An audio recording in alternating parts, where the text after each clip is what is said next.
Welcome to குட்டி சுட்டீஸ். Hello குட்டீஸ், இன்னைக்கு நம்ம பார்க்க போற கதை மரியாதை ராமனின் தீர்ப்பு. மரியாதை ராமன் தெரு வழியா நடந்து போயிட்டு இருந்தாரு. அப்போ வழியில மக்கள் கூட்டமா நின்னுட்டு இருந்தாங்க.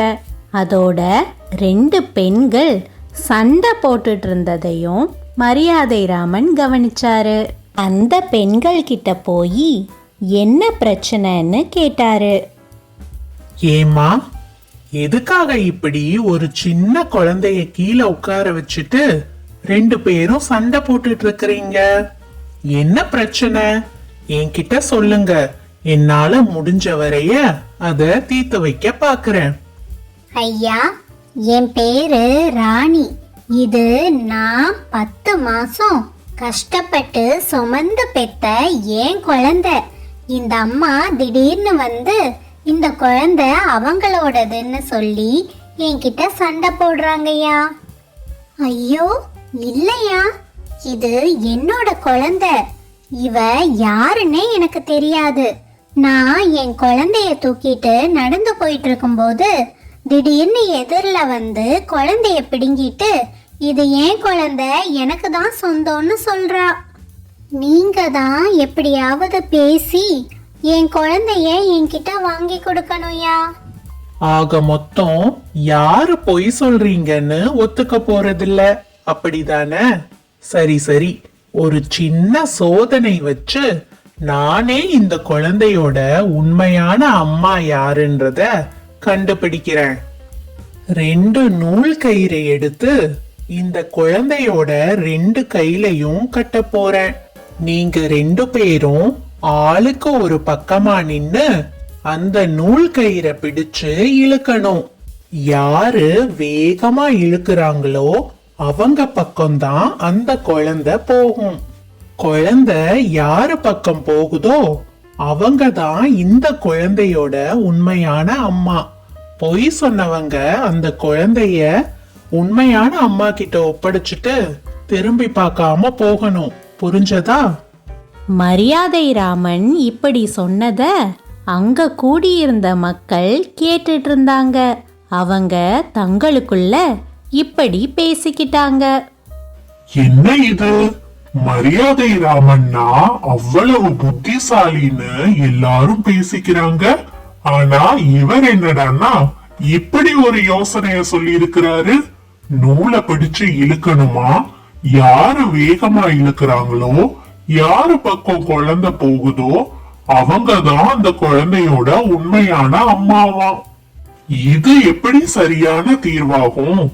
இந்த யோசனை மூலமா எப்படி உண்மையான அம்மாவை கண்டுபிடிக்க முடியும்? இது தவறான யோசனை தானே.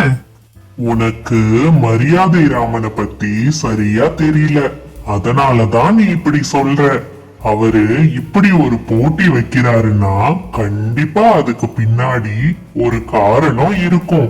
நீ வேணா பாரு, கடைசியில உண்மையான தாய் யாருன்னு கண்டுபிடிச்சு அந்த குழந்தைய சரியான தாய்கிட்ட சேர்த்துருவாரு. நடக்கிறத கவனி. மரியாதை ராமன் சொன்ன மாதிரியே 2 பெண்களும் 2 பக்கமும் நின்னுட்டு குழந்தையோட கையில இருக்கிற நூலை பிடிச்சு இழுத்தாங்க.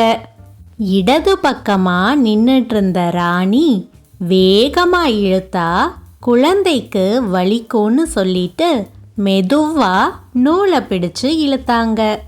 வலது பக்கமா நின்னுட்டு இருந்த பெண் எப்படியாவது சோதனையில ஜெயிச்சு குழந்தைய வாங்கிடணுன்றதுக்காக கையில இருக்கிற நூலை ரொம்ப வேகமா பிடிச்சு இழுத்தாங்க. அந்த பெண் வேகமா இழுத்ததுனால நூல் அறுந்து போய் குழந்தையும் அழ ஆரம்பிச்சிடுச்சு. இத கூர்மையா கவனிச்சிட்டு இருந்த மரியாதை ராமன் தன்னுடைய தீர்ப்ப சொன்னாரு. இதோ பாருமா, இந்த குழந்தை அந்த பெண் ராணியோடதுன்னு தெளிவா தெரிஞ்சிடுச்சு. மரியாதையா அந்த குழந்தைய ராணி கிட்ட ஒப்படைச்சிட்டு நீ பொய் சொன்னதுக்காக மன்னிப்பு கேட்டுட்டு இந்த இடத்தை விட்டு கிளம்பு. என்ன இது, அநியாயமா இருக்கு. நீங்க என்ன சொன்னீங்க? நூலை யாரு வேகமா பிடிச்சு இழுக்கிறாங்களோ, யாரு பக்கம் குழந்தை வருதோ அவங்க தான் உண்மையான அம்மா, அவங்க கிட்ட தான் குழந்தைய ஒப்படைப்பேன்னு சொன்னீங்கல்ல. நான் தான் வேகமா இழுத்தேன், குழந்தையும் ஏன் பக்கம் தானே வந்துச்சு. அப்போ என்கிட்ட தானே குழந்தைய ஒப்படைக்கணும்.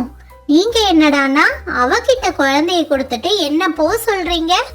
என்னால முடியாது, எனக்கு என் குழந்தை வேணும். இதோ பாருமா, எந்த அம்மாவும் தன் குழந்தைக்கு வலிக்கிற மாதிரியான செயலை செய்யவே மாட்டா. அதனாலதான் ராணி தன் குழந்தைக்கு வலிக்குமேன்னு நூலை மெதுவா பிடிச்சு இழுத்தா. ஆனா நீ போட்டியில ஜெயிச்சு எப்படியாவது குழந்தைய கொண்டு போயிடணும்னு மட்டும்தான் குறியாயிருந்த. குழந்தைக்கு வலிக்குமேன்னு நீ கொஞ்சம் கூட யோசிக்கல. இதுவே உன்னுடைய உண்மையான குழந்தையா இருந்திருந்தா இவ்வளவு வேகமா நூலை பிடிச்சு இழுத்திருப்பியா? இதுல இருந்தே தெரியுது நீ பொய்யான அம்மான்னு. ராணி தான் உண்மையான அம்மா. ஒழுங்கா குழந்தைய கொடுத்துட்டு ராணி கிட்ட மன்னிப்பு கேட்டுட்டு இங்க இருந்து போனா நீ தப்பிச்சுக்குவ. இல்லனா நான் அரண்மனைக்கு சொல்லிவிட்டு காவலர்கள் வந்து உன்னை கைது செய்யற மாதிரி ஆகிடும். எப்படி வசதி? ஐயையோ, வேண்டாயா, அந்த மாதிரி எல்லாம் பண்ணிடாதீங்க. நான் உண்மைய ஒத்துக்கிறேன். இது ராணியோட குழந்தை தான். நான் தான் என்னோட குழந்தைன்னு பொய் சொன்னேன். ராணி, என்ன மன்னிச்சுக்கோமா. இந்த குழந்தை உன்னோடது தான். நான் தான் பொய் சொன்னேன். உன் குழந்தைய நீயே எடுத்துக்கோ. இனிமே நான் இந்த பக்கமே திரும்பி பார்க்க மாட்டேன். நான் வர்றேன் அப்படின்னு சொல்லிட்டு அந்த பெண் அந்த இடத்த விட்டு ஓடியே போயிட்டாங்க. ராணியும் மரியாதை ராமனுக்கு நன்றி சொல்லிட்டு சந்தோஷமா தன் குழந்தையோட வீட்டுக்கு போனாங்க. ஊர் மக்கள் எல்லாரும் மரியாதை ராமனுடைய புத்திசாலித்தனத்தை தங்களுக்குள்ள பாராட்டி பேசிக்கிட்டாங்க. பாத்தீங்களா குட்டீஸ், மரியாதை ராமன் எவ்வளவு சமயோஜிதமா யோசிச்சு ஒரு சின்ன சோதனை மூலமா உண்மையான அம்மாவை கண்டுபிடிச்சாருன்னு. இந்த கதையுடைய நீதி என்னன்னு பார்த்துடலாமா? சில சமயங்கள்ல பொய் கூட பார்க்கறதுக்கு உண்மை மாதிரியே தெரியும். எதையும் ஆராய்ஞ்சு பார்க்காம நாம உடனே தவறான முடிவை எடுத்துடக்கூடாது. பொறுமையா யோசிச்சு சரியான முடிவை எடுக்கணும். அதுதான் புத்திசாலித்தனம். சரி குட்டீஸ், இந்த கதை உங்களுக்கு பிடிச்சிருக்கும்னு நம்புறேன். இன்னொரு நாள் இன்னொரு கதையோட உங்களை வந்து சந்திக்கிறேன். Thank you for watching.